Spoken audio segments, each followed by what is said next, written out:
Hello, and welcome to the Hamumu Halloween Home Horror Hoedown. The podcast where we watch 31 horror movies throughout the hallowed month of October. Ranging from the critically acclaimed to film school projects gone gruesomely awry. And we take them all way too seriously. I'm your host, Mike Hummel. And I'm your host, Sully Hummel. Now warning, we use a ghoulish number of spoilers, so watch the movies first. Second warning, we don't know anything about anything, so don't take us seriously while we take these movies seriously. Wait a minute. Didn't we just do this review? What's happening? Maybe we're caught in some sort of time loop? What? I remember... Well, it's kind of weird because last time it was written down, but now we're doing it in the micro. Is this a different dimension where we're recording it instead of... It's little details that change from dimension to dimension. And other things It's that a don't change at multiverse. all, which makes no sense. Huh. This is our review of this movie to you. Maybe you should just tell them what it's called. Okay. Wait a minute. That was Happy Death Day, and this is Happy Death Day to you. To the number 2, U, the letter U. Yeah. Which I think they meant to stand for, like, university. That's what the way the font they used. It looks like it, but then it's like it's to you, which I get it. Happy birthday to you. The whole thing is extra stupid. It's like... Hey, so... We've given our listeners a lot of homework recently where we've been like, you want to watch this first. Yeah. Guess what, guys? You have no need to watch this movie. Although, to counter that, I would say, if you watch this movie, it really feels like, for at least the first third of this, that we watched the first movie, but it was a couple years ago, and I was like, I feel like we should have just watched the first movie first, because this is, like, everything about it feels like it's saying, remember this? And you're like, well, not really. And it's like, not. No, but you need to know the details. Yeah, but it turns out you don't actually need to know any of the details. No, but it really does rely on them. Like, sort of, yeah. It's very strange. I certainly am not going to tell them to go back and watch the first one again and then watch this one. I like our listeners. Why do you hate our listeners, Mikey? I'm not telling anyone to do anything they don't want to do. This seems like an indication of opinions that are coming. Yes. So basically, Happy Death Day to You is the same movie, only worse. Yeah. I mean, it... Like, I want to do a summary of it, but I Yeah. don't even know how to summarize this movie because I don't think this movie actually... Makes sense? Makes any sense, so it's No. really difficult to summarize it. I mean, it's incredibly convoluted how it works out and how it gets started. Like, it doesn't make any sense. It starts out making you think that it's the same day from a different person's perspective, who's Which would have been also interesting.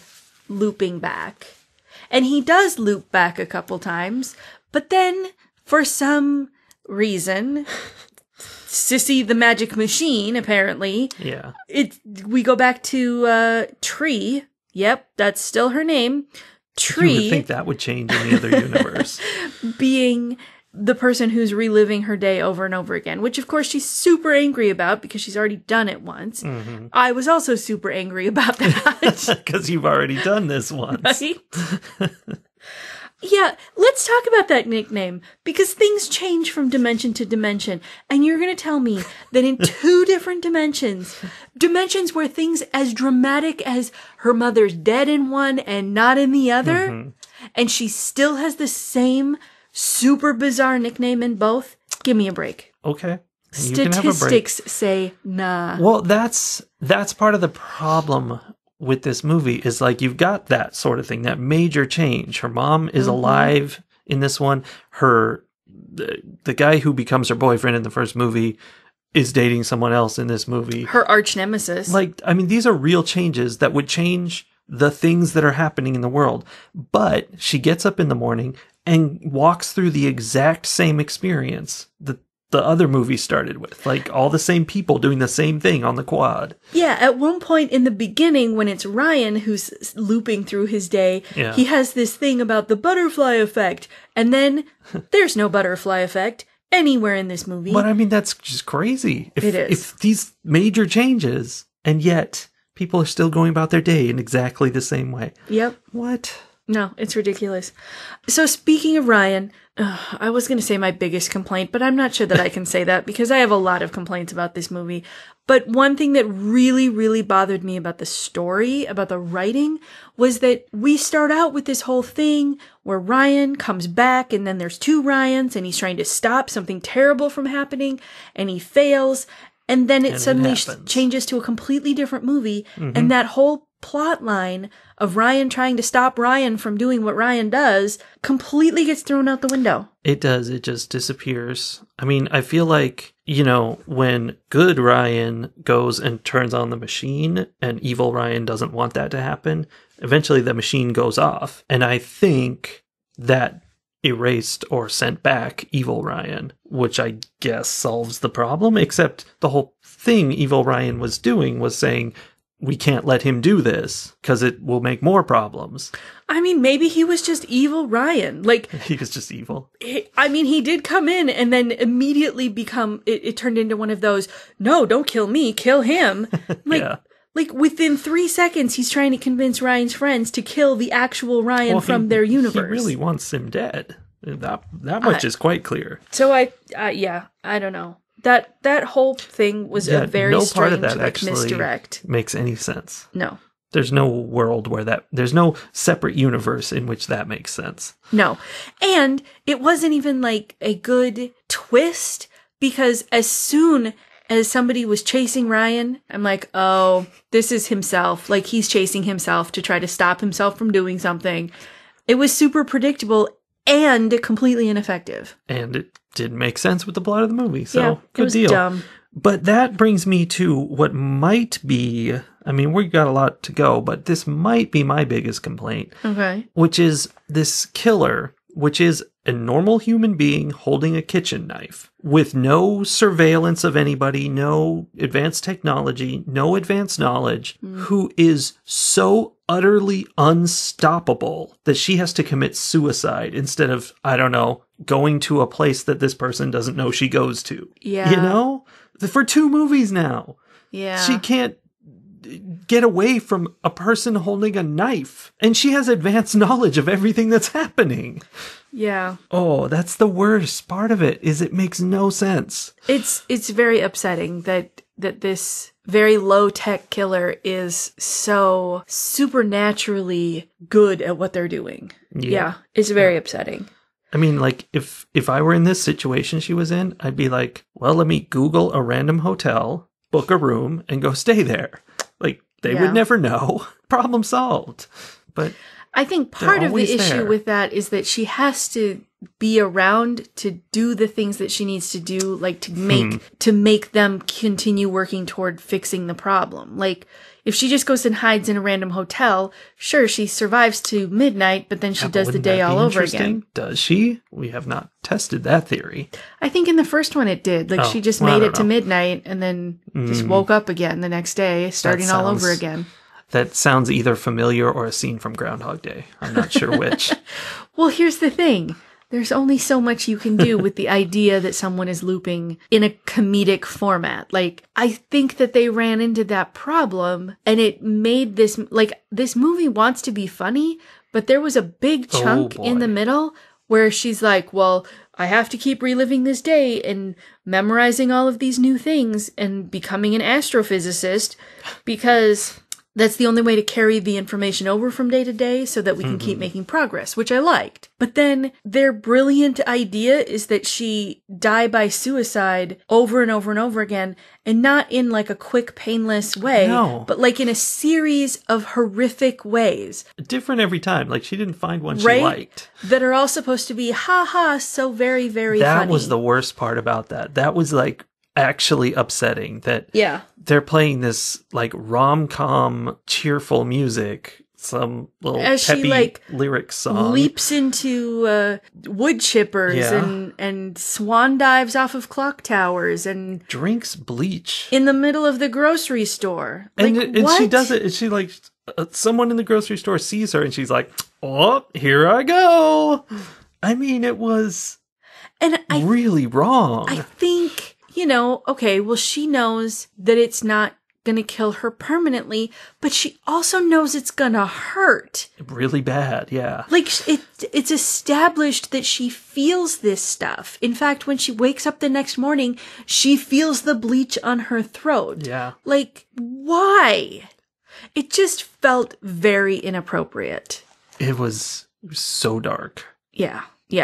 I don't know. I didn't like it. And like I said, that's part of the whole killer being too unstoppable thing. Like, if she had just stayed in this room with them working on the physics thing, first of all, this killer would have never found them, given who he actually was. He wouldn't have known. And second of all, they just locked the door. Problem solved. Also, if she had just stayed there working with them and then reset at midnight, like, that happened. Yeah. No, like, why did she have to die? Yeah. I don't understand. The whole plot is nonsense. Like, at no point does anything make any sense, and it all kind of conflicts with itself. It makes sense from scene to scene, like from one thing to another, one choice to the next. I'm like, okay, there's sort of a little bit of logic, but there's no internal logic overall. So if you get more than two choices down the road, suddenly it doesn't make any sense with the choices that are two choices back. It's ridiculous. I think we were supposed to like Tree more in this movie. That is funny you should say that, because one of my notes is still unlikable. Right? That's one of my biggest problems with the first movie, is that she's supposed to be this like Ferris Bueller free spirit character. And you're supposed to be like, oh, she's on an adventure and she's having so much fun, and haha, she pulled a guy's sunglasses off and he thought it was clever and funny. I'd be like, no, he would have been really mad about that. Right. And same thing in this movie. She does these clever, quippy things like shrugging her shoulders while drinking bleach, and it's not likable. No, it's not like likable. A yucky person. And they lampshade that with the recap, like, for the first movie. Like, they do a recap at the very beginning, and, like, she keeps saying, oh, I know, I was so terrible, But I learned. And, like, with the idea, right, that she's better now, and she's not. Like, the minute she runs into any kind of conflict, she's the same terrible person she used to be. And there's a whole, like, the whole premise of this movie is that she's being forced to decide between the universe she's supposed to be in, where she's with this guy who's supposedly the love of her life, or the universe she's been thrown into, where her mother is still alive. But the guy is with somebody else. For the moment. Who she knows is cheating on him. Yeah. Like, that whole thing. Okay, at one point they have a conversation about this very fact that she has to choose, right? Uh-huh.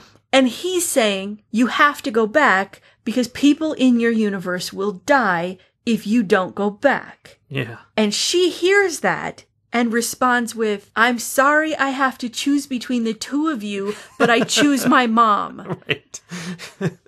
And I'm watching thinking, did you hear the words that he said? Because that's not what he said. Or maybe it's another script problem where they changed one of those lines and didn't keep reading down the page. Right? She's so wrapped up in how this is affecting her, and she only cares about how it's affecting her. It's all about what she wants in Universe A and what she wants in Universe B, and the fact that she can't have them both. So sad. And she doesn't care at all about anybody else. Yeah, that sounds pretty accurate. So she's super unlikable on many levels. But let's set aside all the criticisms. I do want to say this movie is an incredible depiction of realistic scientific exploration and physics and math. So it's just a matter of running through all the possible algorithms. All 12 or so. Right? Wait, you said she died like 8 times? I don't know. Yeah, I think it said that on IMDb. I mean, maybe they didn't show us all of her iterations, but yeah. One of my notes was that they do not understand the scientific method. or how anything works. Like MRI machines, for example. I mean, how do you turn a screwdriver into a gun? With an MRI machine. Yeah. I mean, technically, she turned the screwdriver into a bullet.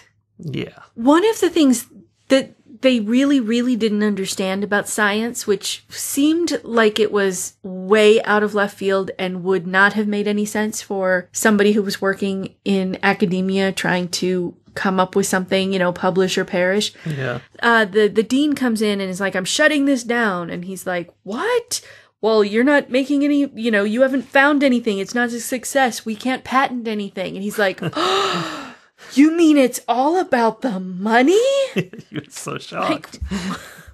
What universe have you been living in, Ryan? Well, yes, it's all about the money. That is a good question. Which universe has he been? Maybe he was secretly evil Ryan the whole time. Maybe he was secretly stupid Ryan. So, speaking of stupid Ryan. Yes. As much as I think it was ridiculous to spend like the first 15 minutes on a movie about Ryan. Yeah.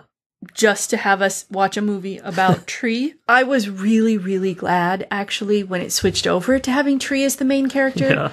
Because the Ryan character was a terrible actor. Sorry. So bad.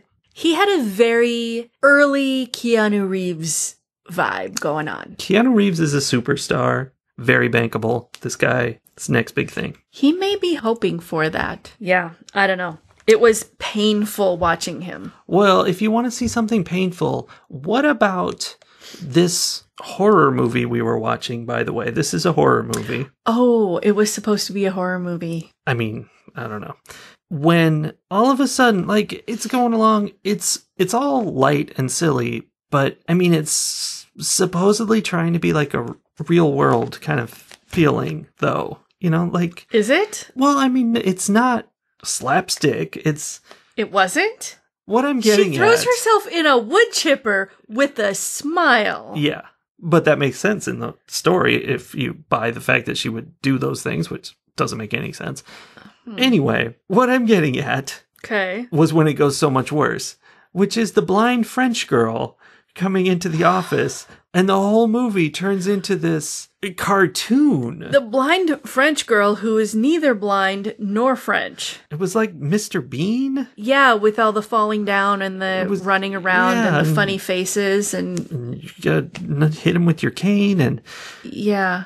It was just insanity. Like, there's no world where that scene could ever actually occur in real life. It's just a comedy skit. And like, the rest of it didn't feel like that. Like, it was unrealistic, but it was sort of, I don't really want to say grounded, but by comparison. By comparison, yes. There were a couple of parts, like when the machine went off toward the beginning and everybody spent like 6 minutes slow-mo falling backwards. That was a little bit in that same vein, I guess. But yeah, that scene in particular was particularly unbelievable in an incredibly unbelievable movie. Not only because, yet again, people who make entertainment have failed to understand that educators are so poorly funded. Yeah. And that there is no faculty lounge in the world that looks like that. Well, that reminds me of Ryan saying, I think it was Ryan who was like, I should have gone to MIT. Like, if you could get into MIT, you're not going to the baby school. Right. No, he got his to MIT was his, what do they call that? Safety school. Yeah. He really wanted to go to the school with the giant baby as the mascot. Yeah. Well, but, he got in. He did. Congrats. He did. And it's because it's such a well-funded school. I guess. They have this amazing teacher's lounge. I mean, it has to be pretty well-funded. They had been working on that project that was regularly blowing out light bulbs all over town, apparently. Yes. That was crazy at the end when they fired it off for the last time. And light bulbs in the hospital, which who knows how many miles away it was. Somewhere else in town. Were exploding. They must have caused millions of dollars in damage. They had to make those light bulbs explode, though, because otherwise we wouldn't have had all those pretty sparklies falling down around them as they had their very, very romantic kiss in the middle of that sort of death scene. Yeah, all the bodies and whatnot. Right. Which brings me to one of my other notes, that this movie, it takes that thing that rom-coms do, which is create an incredibly unrealistic, idealistic version of love. Mm-hmm. And it like just spread that all over the place. Like it was weird how her relationship was with, what's his face?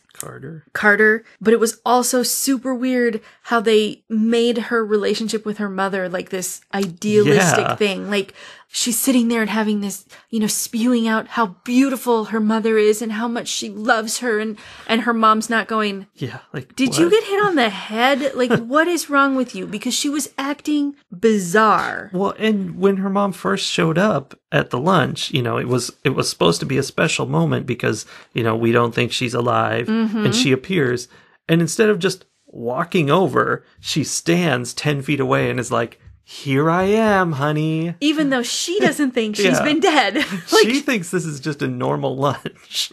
It's just one more lunch that she's going to have with her daughter. I mean, yes, it's their birthday and it's a special day, and she even was a little weirded out by how her daughter was like, oh, it's so good to see you, Mom. At least they got that. But she wasn't weirded out enough. Like, she should have been like, is everything okay? Like, you seem unwell right now.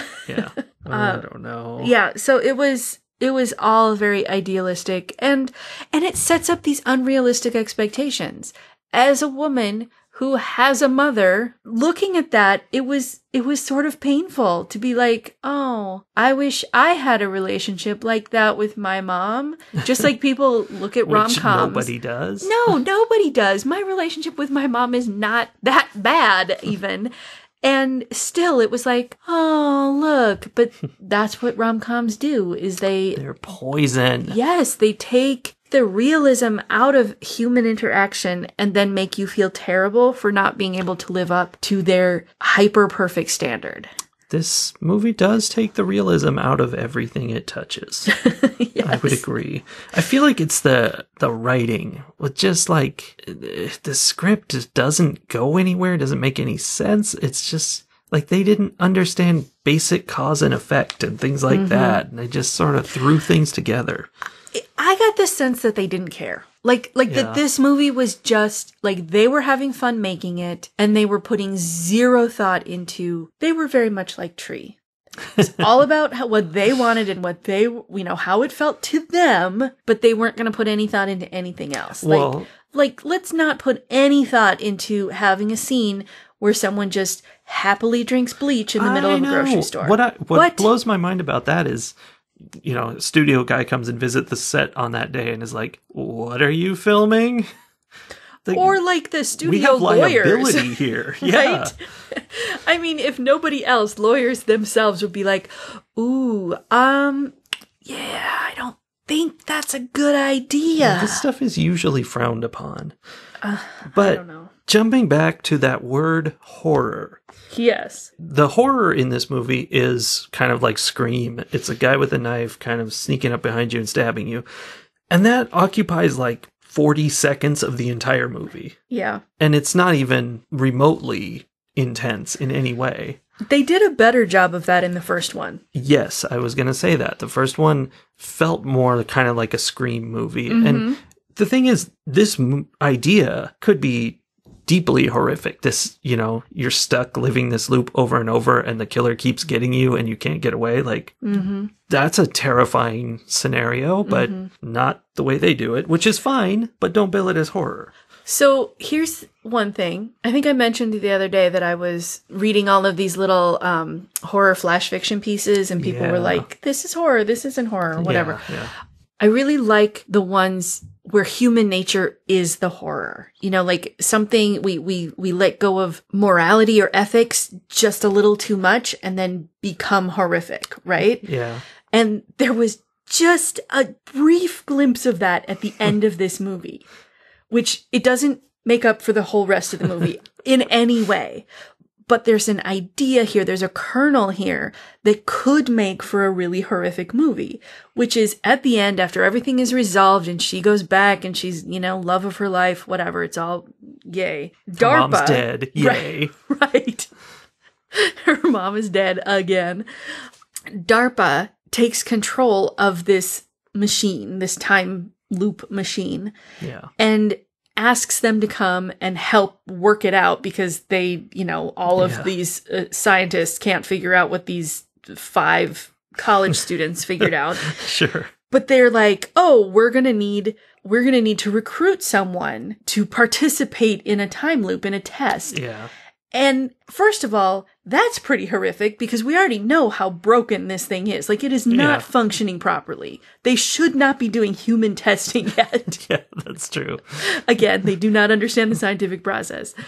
But Tree, the hero of our movie, immediately is like, I have an idea. Let's take the girl I've been jealous of through this whole movie because she was dating my boyfriend in the other universe. Mm-hmm. And involuntarily put her in this next trial. Yeah. She doesn't know that that's what's happening to her, but let's go ahead and do that. Well, and that's her doing her "it's all about me" thing again. She's not a hero. She's not solving anything for anyone. She's just going, this will be fun for me. Right. And that girl she was not a nice girl, but she wasn't evil or anything. I actually thought she was going to put somebody else. Like, it was obvious she was going to, volunteer someone for the project and that they weren't going to know. But I thought she was going to volunteer the professor, doctor, whoever it was, the teacher that in the first movie she was having an affair with. And in this movie, her friend Lori was having an affair with. Like, he's a scummy guy. Yeah. And I thought he was going to be the one, which still would not have been okay. But at least he was established, he was the actual murderer of this movie. It was established that he was evil. But no, she picks her sorority sister, who is only a danger to her because in another universe, her boyfriend dated this girl. Yeah. It was gross. That's kind of how it goes. So that premise could be a horror movie. Yeah. That you're willing to do that to other people. None of the rest of this was a horror movie, if you ask me. Ratings. This movie had good production values. It did. Are you done with your review? Beyond that, there's not much I liked about it. Yeah. There was a version of Staying Alive in the ending credits by Lizzo, which wasn't terrible. Well, that's good. Wasn't terrible. It's a good bar. Right? It's significantly higher than the bar the rest of the movie is drinking at. Yeah. No, I did not like this movie. I had a hard time making myself watch it, continue paying attention to it so that I could talk about it, because by 20, 30, 40 minutes into it, I was like, oh, yeah, this is terrible. I don't like anything about this movie.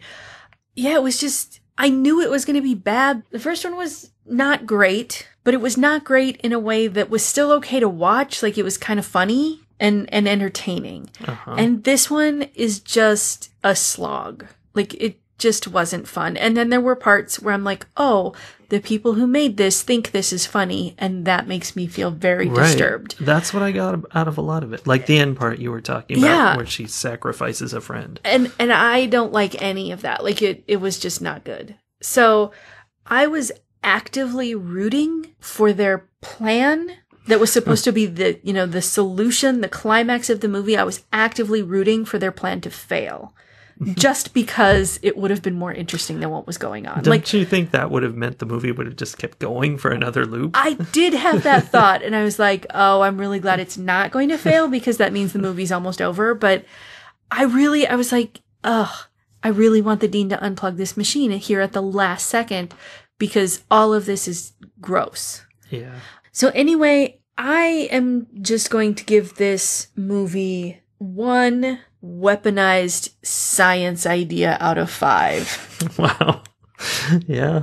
Okay. I don't think that's wrong. I think slog is a good word. I had trouble paying attention. I was getting bored and walking away, and it was too long. It's an hour and 40 minutes, and it's not the kind of movie that needs to be an hour and 40 minutes. No.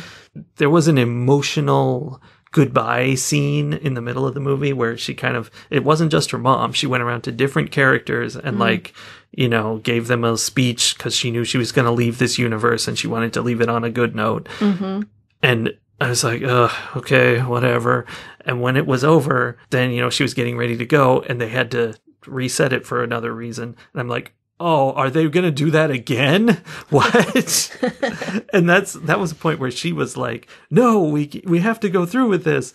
And I was thinking, yeah, because you don't want to do all that again. That was exhausting. Yeah. But anyway. And we don't want to have to watch you do it all again. The whole thing was too long, too exhausting, too random, too nonsensical, too unlikable, too I got the same vibe from the first movie, but I liked the first movie. I gave it 4 stars. You gave it 3.5. Mm-hmm. I really enjoyed it. It was fun, and that's why I wanted to see the second one, and really was disappointed. Mm-hmm. But I got this same vibe in that one. You know how I said Tree was unlikable? She was in the first movie, too, and the vibe I got from it was, this is likable to someone other than me. Like, this is for people who are currently teenagers or something. If this movie were a person, this movie would be hanging out in Reddit chat rooms. Hey. They would have a red baseball cap on, and they would be complaining about snowflakes and how people need too many safe places. That is not the kind of group I was thinking of. That's disturbing. No, I think that the people who made this movie and think the things in this movie are funny are people who would be like, they would be offended at what I have said about this movie because they would be mad that I can't take a joke. Interesting. I hadn't even considered that vibe at all. For me, it was more like these are really young people. Like, I think it's written by older people, but for people who are 15 right now. So, they have a whole different worldview than I do, and I don't understand their words and things like that. And maybe we're talking about the same people, because I think there's a maturity level that is missing, and definitely. I don't know. That said, it's not a good movie. I give this one 1.5 weaponized science ideas out of 5. Just a really bad movie. Yeah, very disappointing. I won't be watching any more Happy Death Day movies either. No, neither will I. But I enjoyed the first one, even though it did feel off to me in that way. Yeah. Yeah, the first one, the first one was better. Definitely. All right. Well, that's that. Maybe by the time we come back tomorrow, Ryan will have figured out what exactly it is that he contributes to this team that's working on this science project. Because all we've seen so far is that he pushes a button. Or maybe he won't figure anything out because it'll be the same day again. And we'll watch the movie again and review it again. Oh, I suddenly understand how angry she was. Yeah. That's a rage-inducing idea.